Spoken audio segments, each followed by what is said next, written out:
constructeur de machines, donc des machines sur mesure, à la demande du client. Donc ça englobe les opérations d'usinage, de soudure, d'assemblage et un bureau d'études de 5 personnes. En tant qu'entrepreneur, je dois veiller à ce qu'on soit au top au niveau qualité, mais aussi sécurité, environnement et tous les investissements que nous faisons pour améliorer les conditions de travail, pour diminuer notre empreinte écologique, font partie de cette stratégie. Tout est parti d'un audit de la cellule environnement de l'Union Wallonne en 2000 ou 2001. Et puis il y a eu différents déclics successifs comme la construction d'un nouveau hall, un permis unique, des primes d'investissement. Et puis tout s'est déclenché, est devenu une dynamique qui s'auto-nourrit. Comme toute stratégie, l'initiative part toujours du patron, évidemment, ça doit partir de la direction. Mais la mise en œuvre a besoin de tout le monde, donc il faut faire participer les gens pour qu'ils adhèrent aux différents processus mis en place. Il faut déléguer, il faut bien déléguer, il faut aussi déléguer à des gens qui sont motivés, qui comprennent les mesures, et c'est ce qu'on fait.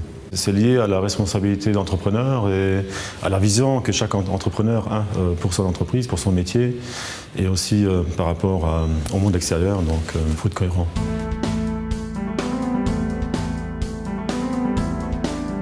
En termes de chauffage, notamment, il est relativement aisé de fixer des objectifs de diminution de consommation de mazout, dans notre cas. Maintenant, pour d'autres mesures, c'est parfois moins évident de chiffrer un objectif dès le départ, parce qu'on parle aussi de rendement indirect qui n'est pas purement financier, mais qui est lié à la qualité de travail. On a travaillé sur l'apport de lumière du jour, déjà, première chose. Donc on a remplacé tous les bandeaux de vitrage par du vitrage clair, transparent, mais également isolé. Donc là, on a joué sur l'effet consommation de mazout. On a remplacé toutes les chaudières par des thermoblocs suspendus avec système de rabattage de l'air. Nous avons compartimenté les halls pour empêcher les courants d'air entre les différents départements de l'usine, et notamment entre le département de la soudure et de l'usinage qui demande des températures différentes. Et du coup, nous diminuons l'encrassage, je dirais, par un air souillé en éliminant les courants d'air.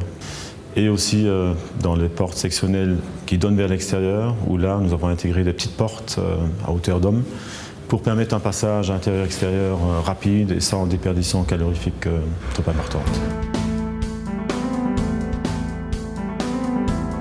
Pour nous, c'est aussi une question d'image, de fierté, et puis on ne peut pas se permettre d'avoir des écoulements d'huile à même le sol sans asphaltage. Ce que nous voulons éviter à tout prix, c'est le mélange de déchets de toutes sortes dans un même conteneur.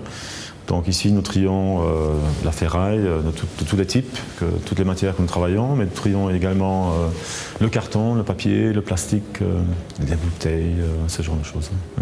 Nous avions des citernes enfouies, et puis bon, vous savez, ces citernes dataient d'il y a une trentaine d'années, et de manière à vraiment assurer leur étanchéité et avoir un œil dessus, nous les avons sortis du sol. Donc nous avons installé des citernes aériennes à double paroi, avec un système de contrôle visible de l'intérieur des halls.